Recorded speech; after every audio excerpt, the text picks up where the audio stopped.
실제 카톡 내용으로 예, 입증을 하고 임성근 사단장이 입법청문회에서 계속 부인해왔던 너 김건희랑 혹시 알아? 뭐 이런 내용들에 관한 방증 여기까지는 이제 아직까지도 점선입니다. 제가 이거 말씀드릴 때 늘 인맥도에다 이걸 가지고 뭘 했다라고 확정적으로 말하기는 힘들다. 우리는 한국의 검찰이 아니다. 한국의 검찰처럼 시나리오만 써서 기소지장 작성하지는 않는다. 그런 측면으로 말씀을 드리고요. 그러나 중요한 단초가 의심했던 단초들의 어떤 증거가 점 하나가 발견이 됐다라는 측면으로 이해하시면 될 것 같습니다. 일단 JTBC에서 그 발굴한 임성근 사단장과 이 땡땡 씨죠. 블랙펄 인베스트먼트 전 사장 사이의 카톡 내용입니다. 네. 멋쟁 해병. 네, 정확하게 이제 이 카톡방에 임성근은 없고 네. 이 어떤 내용인지 설명을 드리겠습니다. 네. 어떤 내용이냐면 이 카톡방에 있는 사람들은 일단 블랙펄 인베스트라는 네. 멋진 이름의 네.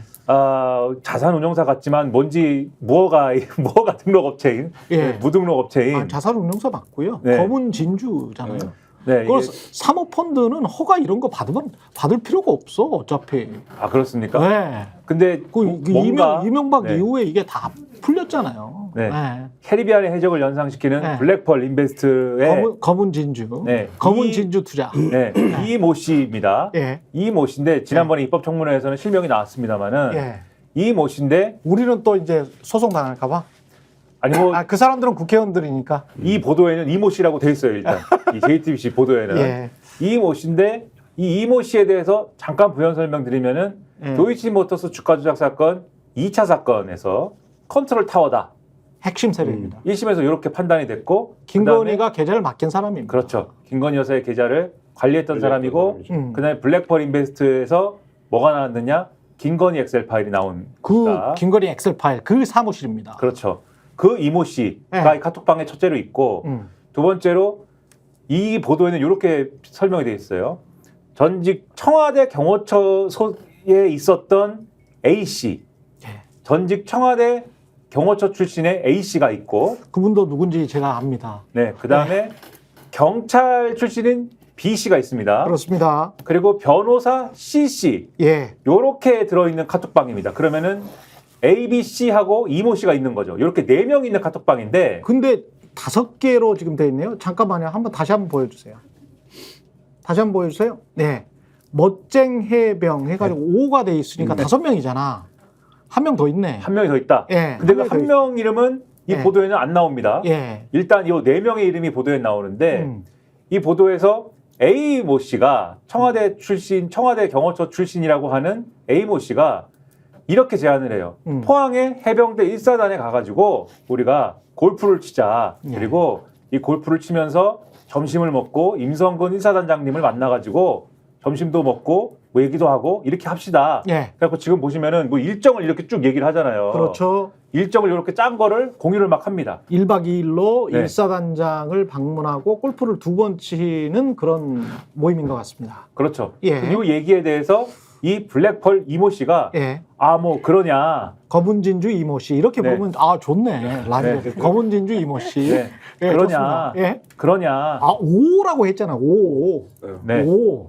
기대가 섞인 5. 나 좋아요. 5. 물결 표시가 있죠. 물결 표시. 이 대화가 네. 지금 작년 5월에 있었던 카톡이라는 거죠? 지난해 네, 5월에 지난해 있었습니다. 그래서 네. 이 골프를 치자고 하는 거는 6월 초입니다. 그렇죠. 6월 초에 하자라고 네. 5월에 대화하는 내용이에요. 네. 그래서 그러냐. 뭐 이게 좋은 얘기다. 네. 그런데 한참 얘기하다가 근데 시간이 좀 어렵다라고 해서 이 모임이 성사는 되지 않았다라는 거예요. 그렇죠. 그런데 어쨌든 저 정도 얘기를 하면은 네.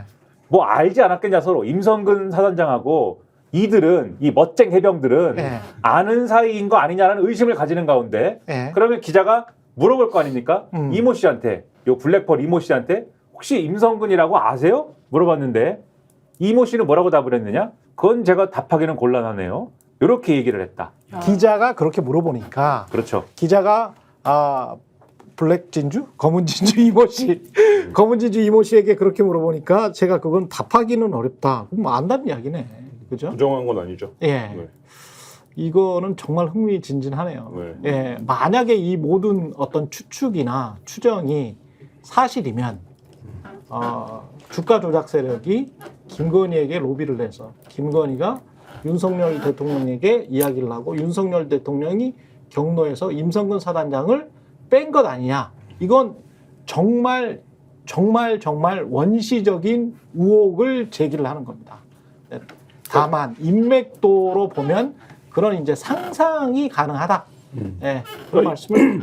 이 사건이 본질적인 지점으로 들어가면 결국 이런 겁니다. 해병대원이 사망했는데 왜 임성근이 구해진 거냐 이건 거잖아요. 그렇지. 근데 지금까지 거기서 이 네. 해병대원이 사망하는 과정에서 임성근 사단장이 어떤 이제 지시를 내렸고 어떤 이제 말하자면 역할을 했는지 부당한 지시가 있었는지 뭐 이런 부분들에 대한 얘기들이 쭉 밝혀졌고 그럼에도 불구하고 남은 고리는 그런데 왜 임성근이 뭐라고 그렇지. 임성근을 이렇게까지 구한 거냐. 청문회에서 그런 질문까지 나온 거 아닙니까? 그렇죠. 대통령이 왜 당신한테 명운을 걸고 있는 거냐. 임성근 그 미스테리다라고 하니까 임성근이 나도 잘 모르겠다 이렇게 답변하지 않았습니까? 근데 이제 그 부분에서 뭐 확정적 증거는 아니지만 추론해 볼만 충분히 어떤 전후 맥락이나 이런 것들을 추론해 볼 수 있는 카톡 내용이 공개됐다 이렇게 보시면 될 것 같습니다. 이 블랙펄 인베스트 대표가 어느 정도로 그러면 김건희 여사와 친분이 있을 것이냐 이거 상상을 해보면 이 사람이 이건 지금 법원에서 한 얘기입니다. 그렇죠. 이게 추측이 아니고 법원에서 이 씨라는 이 전 대표가 김건희 여사뿐 아니라 그 가족까지의 계좌를 직접 관리하면서 네. 그 당시 도이치모터 주가 조작 사건의 컨트롤 타워 그렇죠. 핵심 인물이다라고 판단을 했던 인물이에요. 그렇죠. 그래서 만약에 상상을 해보면 이럴 수 있겠죠. 지금 이 골프 모임이 그 당시에는 일정이 안 됩니다라고 했지만 작년 5월에 예. 그다음 한 6월 정도에 날 좋지 않습니까? 날씨가 좋은데 그래서 골프 모임을 임성근 사단장하고 가서 했어요. 1박 네. 2일로 만약에 했어요. 그러고 나서 7월이 돼서 사건이 발생을 한단 말이죠. 근데 자 중요한 거는 이 사람이 한번 구속됐어. 주가 조작 때문에 구속됐고 이 5월 달에는 지금 나와 있는 상황인 것 같은데 7월 20일에 보석으로 또 풀려났거든요. 근데 제가 다시 한번 상기시켜드리면 애석하게도 7월 19일 날 최혜병 사건이 일어났습니다. 근데 이 사람이 그 즈음에 또 보석으로 풀려나 구속됐었다가 제가 5월 달에는 지금 아직 구속이 안 된 상황에서 지금 이렇게 카톡을 주고받은 거거든요. 그렇다면 이게 진짜 묘해요. 그리고 요 보도를 설명드리면서 하나 빼먹은 게 있는데 뭐 다들 아시는 거지만 카톡방 이름이 멋쟁 해병 아닙니까? 멋쟁 해병. 이 사람들은 다 해병대 출신이다. 이 사람 네. 맞아요. 다 해병대 출신이고 검은진주 이모 씨는 이 440기입니다. 그렇죠. 이 해병대 출신들 중에 이 4명 중에 가장 기수가 높았던 게 이모 씨다. 그렇습니다. 그렇죠. 근데 만약에 골프를 쳤다고 가정을 해봐요. 이제부터 가정입니다. 네. 쳤어요. 그런데 7월에 임성근 사단장이 본인이 해임되는 이 중요한 일이 발생했다라고 예. 만약에 했을 때 임성근 사단장이 나를 좀 구명을 해야겠다. 누군가한테 로비를 해야겠다라고 했을 때 제일 먼저 그러면 이 평소에 이 변호사 C 변호사하고 JTBC가 취재한 내용에 보면 C 변호사가 기자에게 이렇게 얘기를 했대요. 그러니까 이 블랙펄 대표가 평소에 김건희 여사와의 친분을 굉장히 과시했다. 라고 직접 얘기를 했다고 합니다. 블랙펄의 이모 씨가? 예, 이모 씨가 평소에 김건희 여사와의 친분을 굉장히 자주 언급했다라고 이 변호사 C씨가 JTBC 취재진에게 털어놨다. 이렇게 JTBC 돼 있어요. 기자는 그걸 들었고 저는 주요 취재원으로부터 이런 이야기를 들었습니다. 이 이모 씨가 임성근 사단장과 술을 마시면서 이 사람들은 친해요. 친한 거는 확실합니다. 임성근 사단장과 술을 마시면서 마치 노래 라임처럼 부르고 다녔던 말이 임성근을 포스타로 임성근을 최초의 해병 대장으로 만드는 게 본인들의 목표인 것처럼 임성근을 포스타로 이거를 술집에서 노래처럼 부르고 다녔다는 거예요. 그런 모임인 거예요. 네. 본인들이 포스터 만드는 그리고 이게 지금 언론에서 모임이었어요. 잘 이 포착을 못하고 있는 게 골프 모임이 깨졌잖아요. 이때 5월에.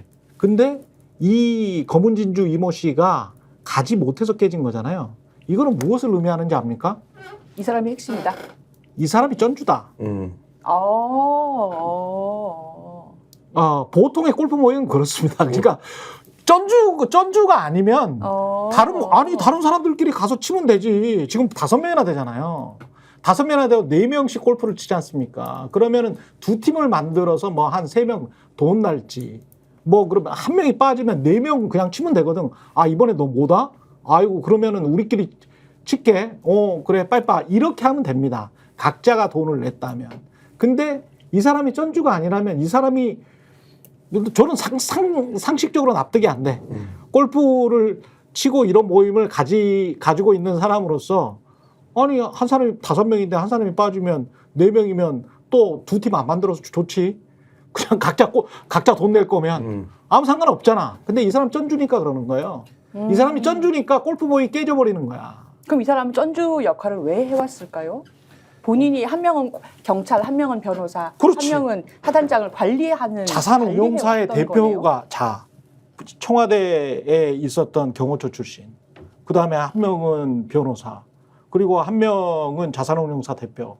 한 명은 투스타. 뭐 이런 식으로 만약에 모임을 가졌다면 누가 돈을 내겠어요. 근데 제 경험칙상은 거의 100% 자산운용사 대표가 그렇죠. 낼 수밖에 없는 그렇죠. 구조야. 근데 거기에 더해가지고 네. 거기에 더해서 요 보도에 나온 것 중에 하나를 더 말씀드리면 예. 아까 청와대 경호처 출신의 A 씨가 일정 얘기했다고 말씀드렸잖아요. 근데 그렇죠. 그 일정 이게 뭐 언제 가서 골프를 치고 뭐 식사를 하고 요 얘기를 하면서 그렇죠. 전제를 얘기하는데 이 보도에 의하면 전제가 뭐냐면 포항 1사단에서 초대한다. 는 게 전제입니다. 그렇죠. 그러면은 이게 그러면 이 얘기가 어떻게 되냐면 이 사람들은 어쨌든 해병대 출신이고 요 카톡방에서는 해병대 최고참은 어쨌든 이모 씨고 이모 씨가 어쨌든 평소에 골프 모임 같은 거라면 돈을 냈을 수도 있고 아마 그럴 것으로 추정이 되고 네. 이렇게 쭉 끌고 다니는 건데 중요한 거는 이 이모 씨하고 임성근 사단장이 해병대 출신이기도 하고 그리고 해병대 출신들은 한 번 해병이면 영원한 해병이고 그 현역으로 있으면은 거기를 본대라고 그러고 나와 있으면은 자기들은 어쨌든 예비역이긴 하지만 여전히 해병의 어떤 큰 커뮤니티 중에 하나라고 생각을 하는 거잖아요. 그러니까 끈끈한 모임을 계속해서 이어가고 싶은데 근데 이 사람들이 볼 때 멋쟁 해병들이 볼 때도 그렇고 임성근 사단장이 볼 때도 그렇고 이 모든 해병대 출신 중에 지금 권력의 핵심에 제일 가까이 있었거나 그럴 가능성이 있는 사람이 바로 이모 씨예요. 그렇죠. 그러면은 그렇죠.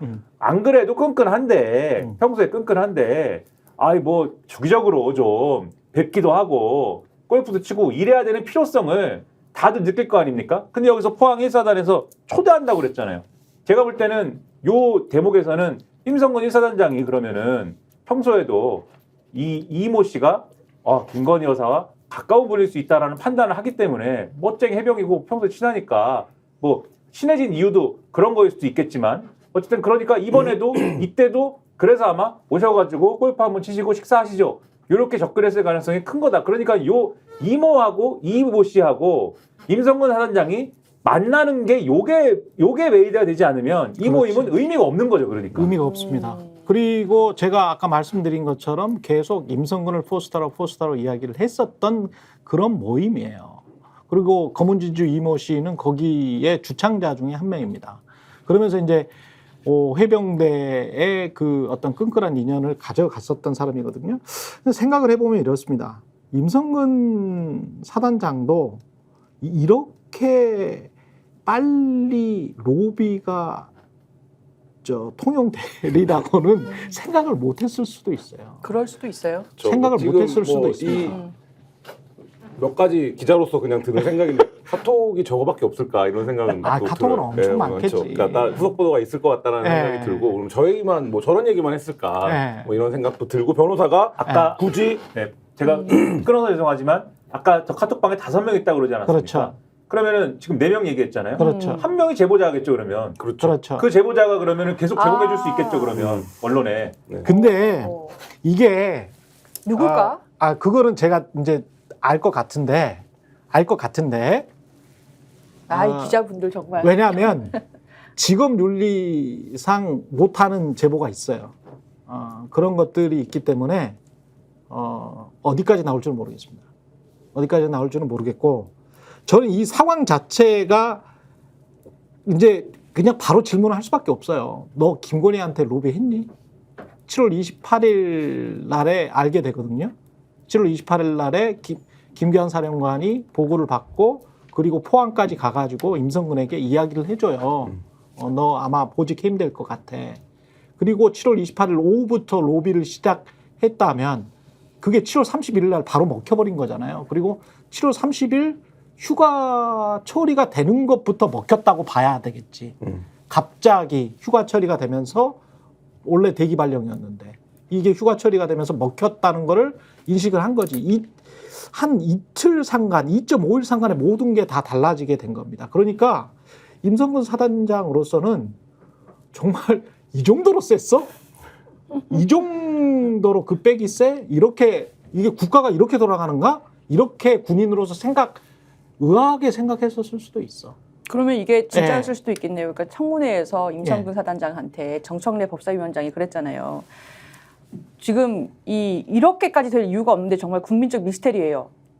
대통령 입장에서 보면 그 해병대 하단장 하나 지키려고 어쩌면 정권이 날아갈지도 모르는 위험천만한 짓을 하고 있는 이유를 몰라요. 궁금해요. 본인도 궁금하죠? 하니까 임성근 사단장이 저도 궁금합니다.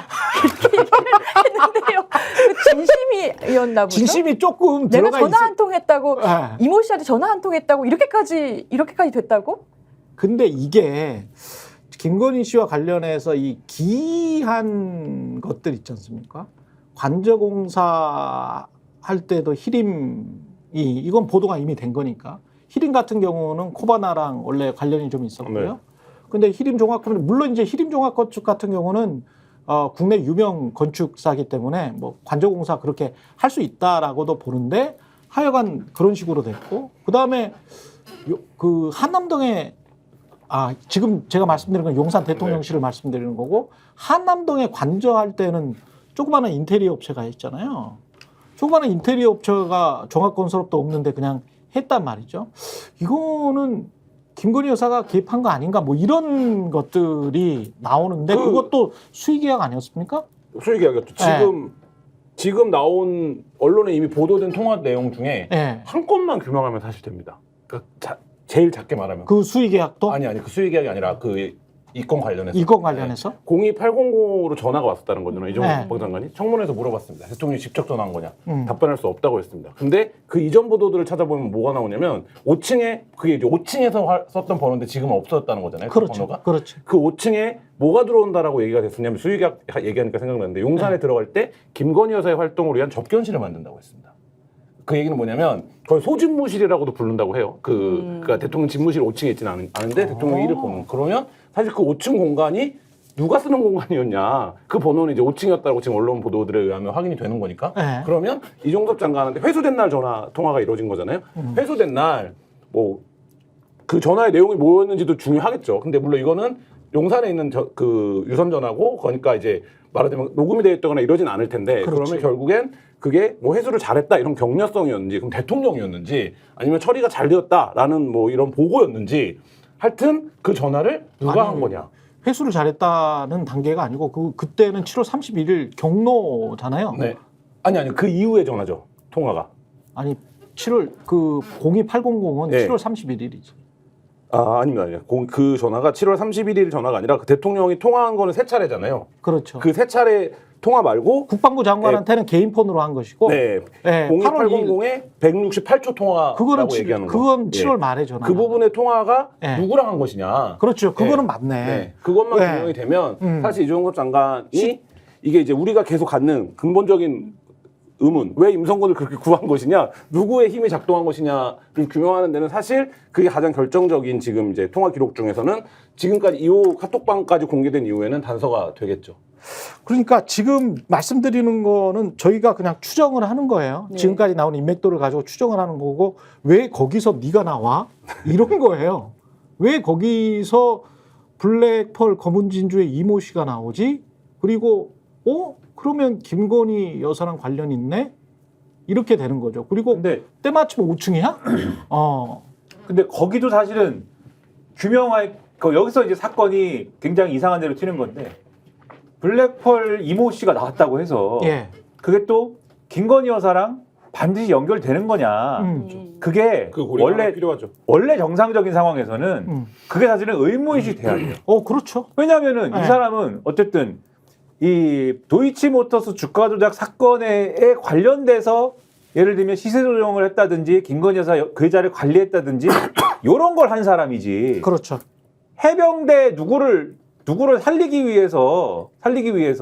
로비를 하는 사람이 아니거든요. 그렇죠. 이게 성립을 하려면 예. 김건희 여사가 예. 도이치모터스 주가 조작 그 일이 벌어진 때부터 지금까지 예.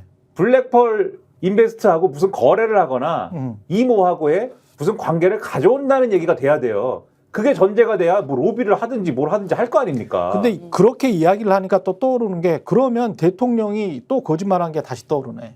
왜냐면 2차 주가 조작에는 전혀 관여도 안 했다 그랬거든. 근데 법원에서 지금 말씀하셨다시피 나온 거는 김건희 파일이 나온 거는 엑셀 파일이 나온 거는 2차 주가 조작 세력의 블랙펄이거든. 블랙펄 사무실에서 나온 거야. 그리고 블랙펄의 사장이 이 사람이야. 그 엑셀 파일 이름이 김건희죠. 그렇죠. 엑셀 파일의 이름도 김건희고.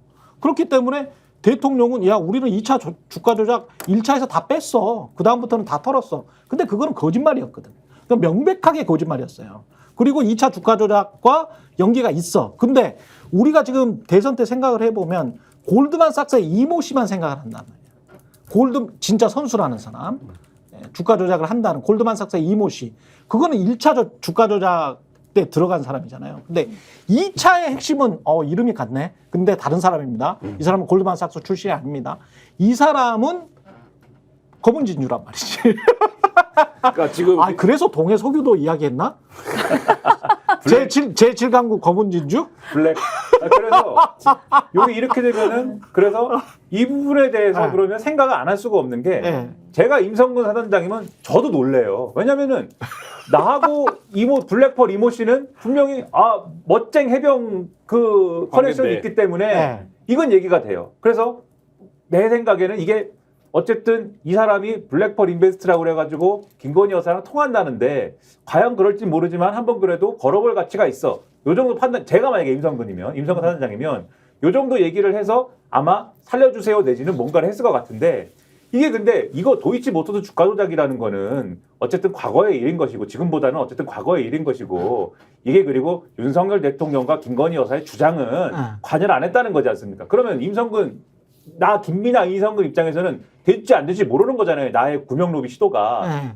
그래서 모르는 상태로 7월 31일 아침까지는 내가 왜 그만둬야 되는지에 대한 사퇴의 변을 쓰고 있었다는 거잖아요. 그거 써가지고 이렇게 사퇴 좀 모양새 좋게 해주는 겁니까? 요거 가지고 협의하고 있었다는 거잖아요. 이렇게 가면 될까요? 해병대에서 그러고 있었다는 건데 그날 신의 계시가 딱 내려온 거잖아요. 성근이 너는 살린다.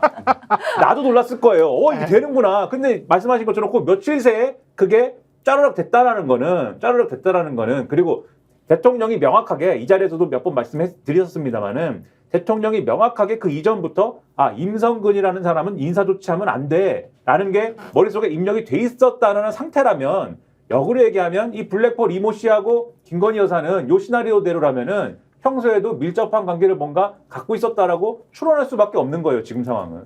그렇습니다. 말씀하세요. 이 특검법이 처음에 이제 요 얘기 될 때 민주당 일각에서 뭐 탄핵 열차라는 발언들이 나왔었잖아요. 저는 아까 김민하 평론가가 말한 것도 그렇고 여기가 시작점이라고 봅니다. 시작점이에요. 그러니까 이 굉장히 지금 이런 우리가 너무 김건희 여사와 관련된 얘기를 많이 했었기 때문에 그럴 수도 있지라고 머릿속에 관념적으로 생각하는 부분이 있는지 모르겠는데 이거 굉장히 결정적인 단서가 될 수 있고 사실 이게 제가 앞서 거듭 말하지만 카톡방이라는 게 연속성과 그 보관성의 핵심이 있는 건데 그러면 이 내용만 캡처해서 주진 않았을 거라는 거죠. 그러면 이후에 주어진 내용들 그리고 지금 공수처가 됐던 수사기관이 어떤 수사기관이 됐던 28, 29, 30, 30일 사흘 나흘간에 몇 명의 통화 기록만 보면 그렇죠. 규명이 되는 거 아닙니까? 그러니까 사실 우리가 수사권이 없으니까 그 부분을 들여다볼 수 없지만 공수처가 이미 확보했을 수도 있고 그 다음에 이 사건을 보고 있으면 수사 좀 해봤다는 사람들은 벌써 이미 그림이 다 나오잖아요. 그림이 다 나오죠. 그렇기 때문에 저는 지금 요 보도 어제 JTBC가 했던 단독 보도 굉장히 중요한 단서이지 않나라는 생각이 듭니다. 통화 기록 내용만 진짜 뽑아봐도 알 수 있겠네. 왜냐하면 민성근 사단장 28, 29, 30, 31일까지 통화내역, 그 다음에 검은진주 이모 씨의 통화내역, 그리고 김건희 씨의 통화내역, 이 세 사람의 통화 내용만 확인해 보면 아니다. 맞다. 이게 좀 확인이 될 수가 있겠습니다. 그리고 무엇보다 좀 말씀하세요. 아니요. 이게 굉장히 중요한 보도인 것이 법적으로 보면요. 지금까지는 대통령이 경로도 못하냐. 대통령이 한 행동이 직권을 남용한 것이냐 아니냐. 적절했느냐 아니냐, 하급자까지는 배려해 주려는 것이었다 아니었다, 이런 국면이었는데, 이것이 만약에 공무원이 아닌, 대통령이 아닌, 통수권자가 아닌 김건희 여사가, 만약에 김건희 여사가 주인공이었고 김건희 여사가 어딘가로부터 전화를 받고 본인이 지시를 해서 대통령이 움직인 것이다, 만약에 그렇다면 이거는 더 이상 직권남용이 문제가 아니에요. 국정농단인 겁니다. 국정농단이죠. 그러니까요. 김건희가 무슨 자격으로? 진짜 김건희가 무슨 자격으로? 만약에 그랬다면. 그래서 이거는 이름을 최혜병 특검이 아니라 최혜병 특검이 만약에 또 거부권이 행사돼서 만약에 또 한 번 재발의를 해야 된다고 한다면 이거는 윤석열 특검으로 지금부터 이름을 바꿔야 됩니다. 지금 이 국면은 윤석열 특검이 됐습니다. 두 가지가 필요해요. 언론이 쫓아야되는 포인트인데, 지금 이제 김연아 평론가가 말한 블랙포 인베스트먼트랑 김건희 여사가 최근까지도 모종에 말하자면 어떤 뭐 관계가 있는 거냐. 그렇죠. 그러니까 예를 들면 뭐 이런 거죠. 주가 조작하는 세력들이 제일 많이 하는 것 중에 하나가 아침에 이제 신문 언론 보도를 요약하는 겁니다. 오늘 하루 무슨 일이 벌어질지 알아야 되니까. 그 제가 맨날 합니다. 네, 여기 재료. 스픽스에서 맨날 이제 합니다. 주가만 조작하시면 네, 이제 주가는 조작을 제가 못하는데. 완성이 그리고 이제 그거와 관련된 정세 보고서 같은 거를 만드는 거죠. 그게 이제 그렇죠. 뭐라자면 자산운용사에서 VIP 고객들에게 매일 제공하는 것들 중에 하나죠.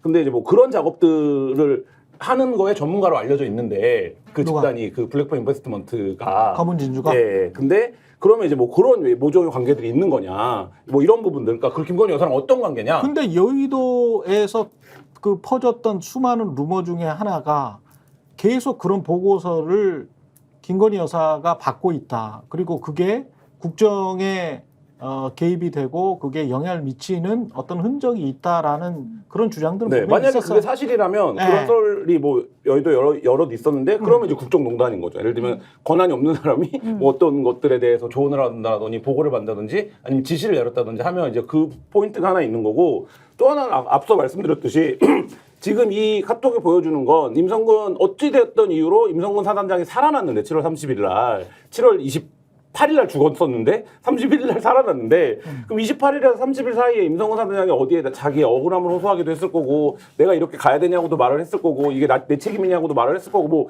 여러 그 본인의 구명 활동을 했겠죠. 예. 그러면 그 대상 중에 예를 들어서 블랙펄 인베스트먼트 이모 대표가 있는 거냐, 이 부분만 확인하면 사실 그렇죠. 이 두 개의 사건에서는 어떤 이제 조합이 맞아지는 거죠. 그렇죠. 일단 그 거짓말을 한 자, 모르겠다고 은폐하려고 하는 자들이 범인이다라는 속어도 있잖아요. 근데 임성근 사단장이 입법청문회에서 관련해서 너 이런 사람 알아? 라고 물어봤을 때 표정을 다시 한번 보겠습니다. 분명히 모르겠다고 했는데. 예. 민간인 이 모릅니까? 인간은 모릅니다. 해병대 출신이고 본인하고 골프 모임도 자주 온다고 알려져 있는데 모릅니까? 한 번도 골프를 친 적도 없고 전혀 저 인원은 모릅니다. 자, 얼굴이 붉게 상기된 상황에서 저 인원은 모른다라고 이야기를 했습니다. 그 동영상을 재판할 때 이게 진짜를 말하는 건지 아닌지를 분석하는 때가 있어요. 영상 감정이죠. 예. 그런 그 사람의 액션을 분석을 해가지고 그 사람이 진실을 말하는 건지 거짓을 말하는 건지를 해주는, 진짜 그런 쪽으로 뭐 유학 갔다 와서 학위를 가지신 분들이 있거든요. 그런 분들한테 한번 맡겨보고 싶어요. 근데 그렇죠. 지금 영상을 보면 입을 계속 침이 마른 것 네, 같아요. 꿀떡꿀떡하고 눈을 깜빡깜빡 한단 말이에요. 그렇죠. 이 다른 그 의원들 질문에 대해서 답변할 때랑은 달라요. 아, 이건 진짜 좀 분석을 해보고 싶네요. 왜냐하면 저게 갑자기 나왔고, 사실은 저 의원도, 민주당의 의원도 작심을 하고 지금 물어본 거거든요. 왜냐하면 이거를 계속 언론이 좀 이야기를 했으면 좋겠다. 이 사안에 내가 단초를 마련하고 싶다라고 해서 작심하고 저 이름을 말해버린 겁니다. 검은진주 이모 씨를. 그리고 난 다음에 JTBC의 보도가 나왔기 때문에. 근데 JTBC의 보도는 우리가 지금 알고 있었던, 우리가 당초에 알고 있었던 그것과 이제 똑같단 말이지. 정황은 똑같아. 그러면 이거는 인맥도는 완성됐구나. 이게 우리가 그냥 의혹만 제기했었는데 그 의혹까지는 확실한 팩트구나.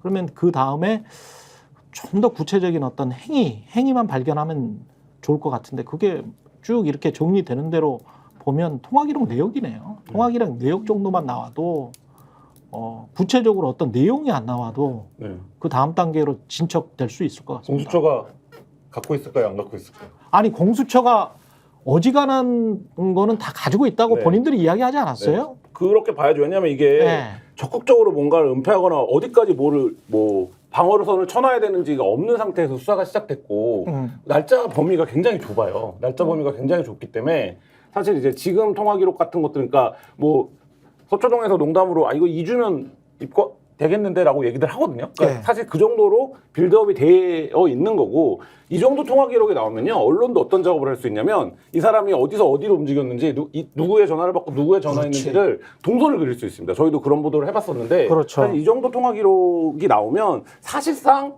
이 사건이 이제 해체는 다 되어 있다고 봐야 되고, 그러면 여기서 어떤 내용들이 말하자면 범죄고 어떤 내용들로 기소를 해야 되는지만 선택하면 되는 정도까지는 빌드업이 이미 되어 있는 게 아닌가. 근데 이게 워낙 말하자면 한국 사회에서 도저히 건드릴 수 없는 어떤 영역에 대한 얘기인 거잖아요. 그러니까 말하자면. 그러니까 그리고 이게 이 사건이 우리가 상상하는 결론으로 났을 경우에 네. 어떤 일이 벌어질지도 우리가 너무 그 파장이 어떤 건지도 알기 때문에 사실 이제 넘어서지 못하고 있는 것 뿐이지, 지금 뭐 근데 그럼에도 불구하고 이 정도로 빌드업이 돼서 언론에 보도가 되는 거는 상당히 저는 중요한 포인트다 이런 생각이 듭니다. 공수처의 지난번에 뉴스버스가 보도하기로 임성근 전 사단장이 제출한 핸드폰이 깡통폰이 아니었다라고 하는 그런 보도가 나왔다라고 이 자리에서 전해드리지 않았습니까? 예. 그리고 지금 요런 얘기들이 JTBC의 보도로 나올 정도면, 그리고 이 JTBC 보도에도 마지막에 보면 공수처가 이 첩보를 이제 입수를 해서 조사를 뭐 하고 있다 이렇게 얘기를 하거든요. 근데 첩보를 입수한 게 아니고 어느 정도의 이 얘기를 사실은 요런 대략의 요런 내용의 얼개를 지금 쭉 말씀하셨지만, 우리가 여의도 주변에서 저 같은 사람도 주워 듣기 시작한 지가 꽤 됐어요. 예. 그렇다면 이것에 관련돼서 이런 의혹에 대해서 과연 공수처가 그냥 보고만 있었을까? 뭔가가 진도가 나가 있는 상황이겠죠. 근데 지금 말씀하신 대로 진도는 냈지만 공수처가 뚫을 수 없는 보이지 않는 벽이 지금 있는 것일 테고, 그렇죠. 요거 관련해서 그래서 상당히 많은 자료를 갖춰놨지만 요걸 뚫을 수 있는 거는 특검이 할 수밖에 없는 거겠죠. 저희가 얘기할 때 오셔가지고 라이브로 관전하시기 바랍니다. 반드시 주변 사람들 데리고 오시기 바랍니다. 구독, 좋아요, 알림 설정 해주시기 바랍니다. 좀 살려주십시오, 저 좀.